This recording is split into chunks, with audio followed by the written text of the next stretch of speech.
Good morning, Delrita. Coach Walker here with another week of virtual learning. A couple of things I wanted to touch on before we get started with the PE lesson today is we have Challenge 100 has kicked off. Remember, that is our mileage club. I shared with you a virtual run at home sheet that you can log your miles on for the week. We're going to give everybody 5 miles to start off with for summer miles and just general activity at the beginning of this school year. But we're going to be going with that virtual run at home sheet to log your miles for the rest of virtual learning.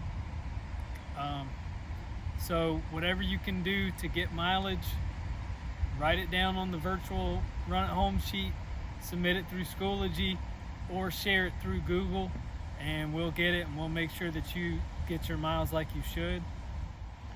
The next thing I wanted to talk to you about is the fitness test components and working on those at home.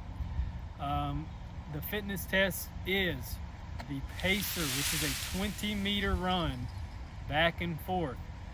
You can look up pacer videos on YouTube to give you the cadence, which is the beep for when you run from one line to the other, 20 meters at a time.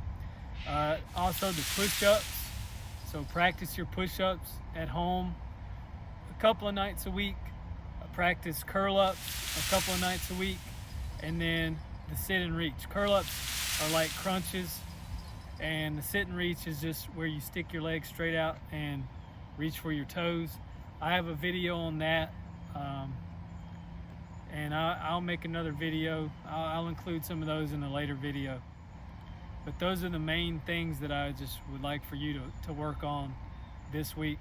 Our fitness test is only for students 8 years of age and older. Those are the ones we have to report, but we like to practice all the components with all the students so that by the time they're 8, they're used to it. We've actually won a couple of state championships for our fitness test scores over the past few years, so we like to take it seriously, and we like to make sure that our students are prepared for it. This week we're going to work on jump rope skills. So if you have a jump rope, that's great. If you don't, they're pretty easy to find, pretty cheap. You can find them at dollar stores usually for like $1. Or you can just use a pretend jump rope. In fact, the first skill, if you don't know how to jump rope at all, here's what I want you to do. I want you to just practice the jump. So you don't have to move your arms or anything, but you're going to have both of your feet together, about like mine are, and they're both going to leave the ground at the same time, and you're just going to very lightly hop. Very small hop. You don't want to jump too high because it'll take you too long to land when you have a rope. So there's your first skill. The second skill is going to be incorporating your arms. You're going to jump an invisible rope. Now, if you know how to jump, you can move ahead to where we're actually using the rope.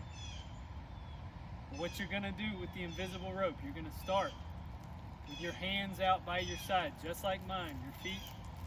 Just like mine, we're going to move our arms in small arm circles, and we're going to jump as if the rope is coming overhead. Just like this. Try to copy this motion. That's step 2. Step 3, you want to take your rope. To see if the rope is a good size for you, you can step on it, and you want your handles to come up to about your ears. If it comes up to about your ears, you're good to go. First thing you're going to have to work on is the swing. So that is just moving the rope, and what you want to do, start with the rope behind your back. If it's in front of you like this, all you got to do is take a step forward.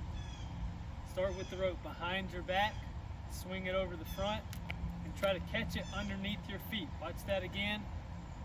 Start behind, swing it over, catch it with your feet. Start behind, swing it over, catch it with your feet.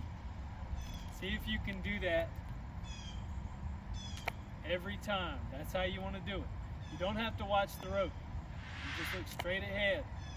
If you watch the rope, sometimes you can forget what you're doing because you're too worried about watching the rope. But you see that I'm catching it under my toes and I'm pulling it back under my heels. It's all about just learning to swing the rope.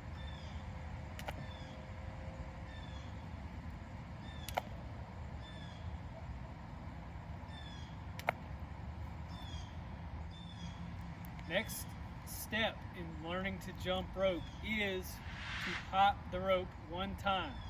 So when you swing the rope over, you want to try to just get one jump over the rope.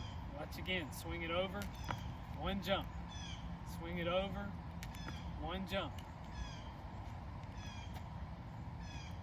Swing it over, one jump. Both feet together. Don't try to do one and then the other yet.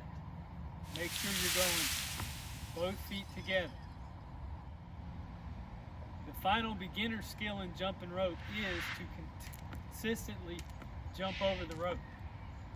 Sometimes you'll want to put a second little hop in there like this, but as you move faster, it's harder to move faster when you're double jumping. So try to do a single hop every time the rope comes over. Remember, you don't have to look at the rope. You don't want to make your arms move in big circles like this. As you can see, it messes you up. It just messed me up. You just want to make sure you're moving the rope at a constant speed so that you can get used to it and know when to jump. All right, so that's going to about wrap it up for this week. Remember, Challenge 100, get the virtual run at home sheets. Continue sending in your PE logs. Practice your fitness test components, the pacer, the push-ups, the curl-ups, and the sit and reach. And just keep doing what you're doing. I know we're all doing the best we can. Stay safe. Remember, commit to be fit. And let's make it a great Del Rado week.